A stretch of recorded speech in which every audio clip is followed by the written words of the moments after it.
Good morning and welcome to Live from Currituck Extension.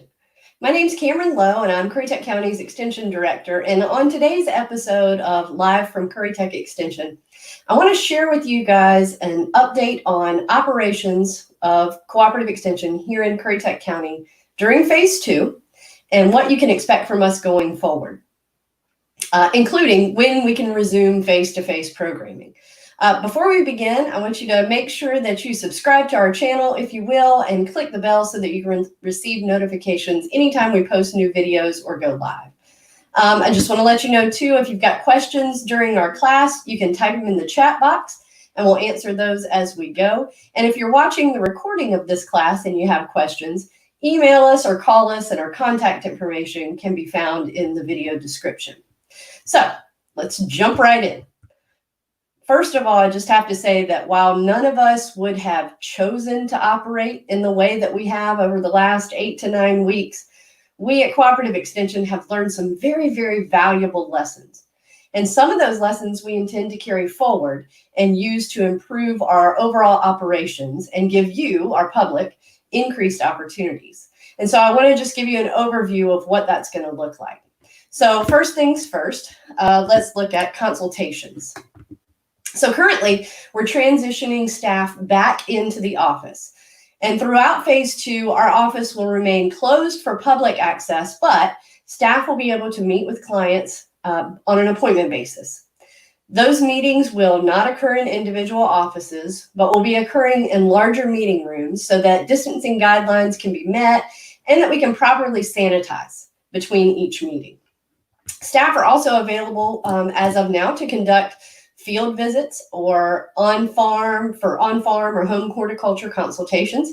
And in each of these cases, appropriate distancing guidelines will be followed by staff. And if we can't follow those distancing guidelines, staff will be wearing masks. So in order to schedule appointments, you can actually call our offices as you normally would. And that number is 252-232-2261. Or you can email the staff member that you prefer to speak with, and email addresses can be found on our website under the staff listing at currituck.ces.ncsu.edu. So again, we're back in the office. We are taking clients by appointment only. We'll remain closed to the public throughout Phase 2, but that's what you can expect in terms of consultations. So how about classes? So during the stay-at-home order, we were forced to cancel all of our face-to-face classes, and that's when we made the transition to doing these free live short-form online classes. And we have learned a ton during this process, and we appreciate your interaction with us, and we hope you found some value in this effort. Beginning on June 1st, we will still be offering our live online short classes, but we're going to scale the schedule back to a Monday, Wednesday, Friday program schedule. And this will allow us to prepare for our next phase of programming, which I'll talk about in a minute. We know that one of the things that you've come to rely on most from us is those hands-on face-to-face classes, and I've got great news on that front. We are authorized now to begin offering these classes, these face-to-face classes with adults again. Now, of course, registration is going to have to be limited to comply with the governor's orders regarding crowd sizes. But here's the exciting news. We're going to begin piloting the process of simulcasting our live classes. And I am super excited about that because for years, you all have asked us to offer more evening and weekend classes to accommodate the schedule of those who work between 8 and 5. And while we've done some of that, we just don't have the capacity to do that for every class. However, offering a digital companion to all our live face-to-face classes is going to increase our scheduling flexibility.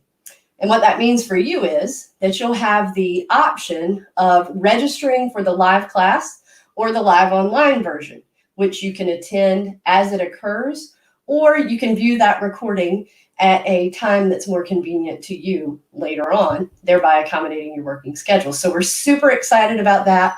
We're beginning to work out all the kinks with that. There's a lot that we still have to figure out, but we are really looking forward to that, and we're committed to that effort. And a lot of the learning that we've done during this time is allowing us to move forward with that whole process. As of this moment, some bad news, we're not authorized to program with youth until further notice. But I'd anticipate some adjustments there as well in the near future, so make sure you stay tuned. And as soon as we get information on adjustments to that restriction, we'll let you know. What I do know is that youth programming will be phased in from oldest youth to youngest. And that's just helping us figure out if we can control the distancing guidelines and be able to meet all the restrictions of this phase 2 order. So we'll get there, but stay tuned on that. The other thing that we've learned over the course of this stay-at-home order that we will continue to offer is increased public deliverables. So you can look for more short educational videos, articles, infographics, social media posts, among other things, in addition to the classes that we're going to be bringing forward. So we've been able to amp up some of those things during this stay-at-home order, and we're going to continue to perform at that level. So we're really excited about that as well. Now, finally, in terms of health and safety. In terms of that, we intend to be very accountable and consistent with the recommendations of our local, state, and federal authorities. We have a written plan in place for how we're going to manage group size, how we're going to manage sanitation and hygiene, how we're going to manage building traffic flow, and so on and so forth. And just to share a few of those highlights with you, we'll look at things like our hygiene practices. You know, we're following the guidelines of coughing and sneezing in your elbow and not touching your face. Employees and volunteers will be asked to wash their hands when they arrive on the work site and then at various other appropriate times throughout the day as the need arises. Staff and volunteers are being asked to monitor their temperature before coming to work and not report to work if there is a fever of 100.4 or higher. We've changed our entrances to the building, or we will be, as soon as we can open up to the public again. We're working with a singular entrance. So the front main entrance to the facility on the right-hand side will be the entrance door, and then we'll be working on an exit plan in a separate place as well. And so we'll have directional signage, we'll have some physical prompts so that people can get used to that. But that's one of the things that we're doing there.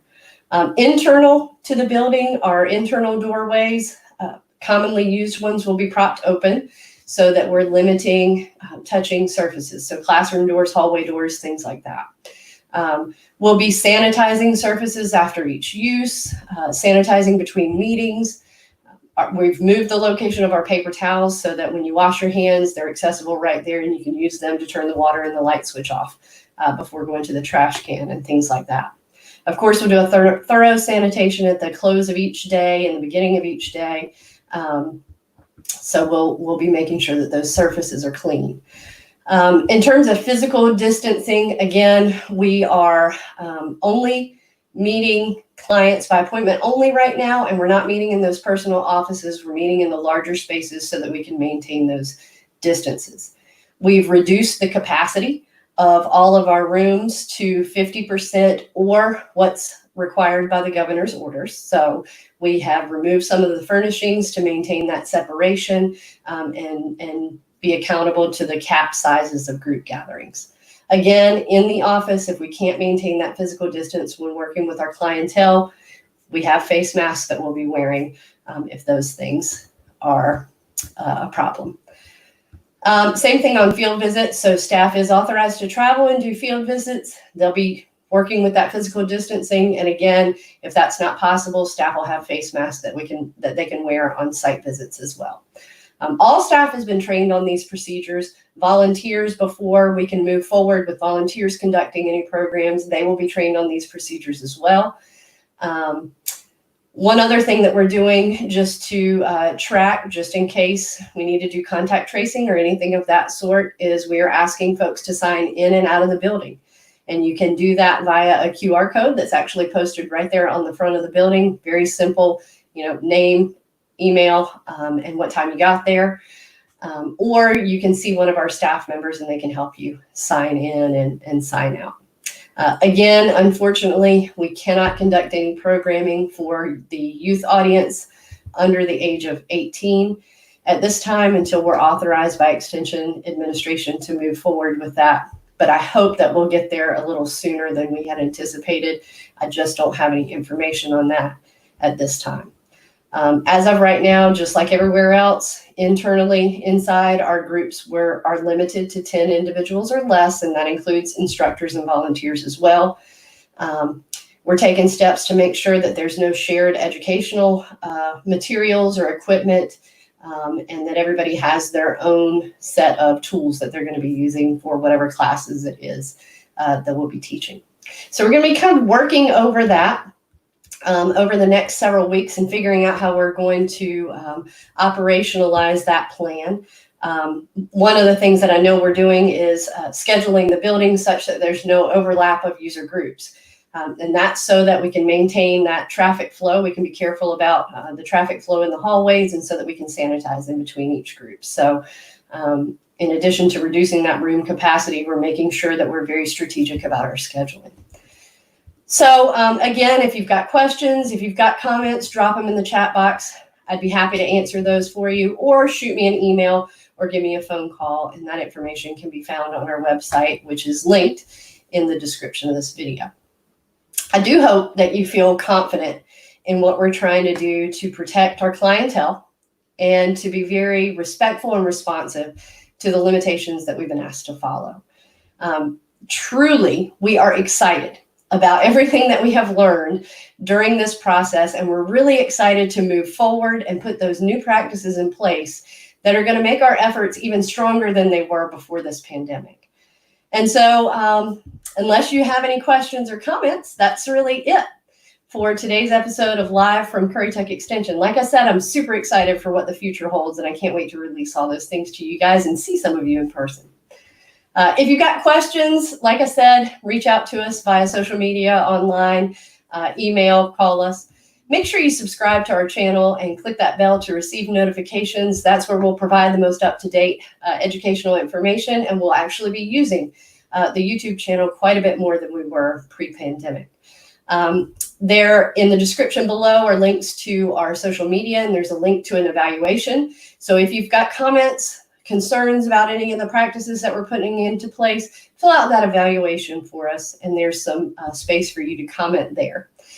Tomorrow, you don't want to miss tomorrow, because our 4-H program assistant, Stephanie Minton, I can't speak this afternoon. Stephanie Minton will be sharing a how-to video on making keychains from recycled plastics. Now, these would make a very cool Father's Day gift, so don't forget to tune in right here tomorrow at 11:30 a.m. See you then.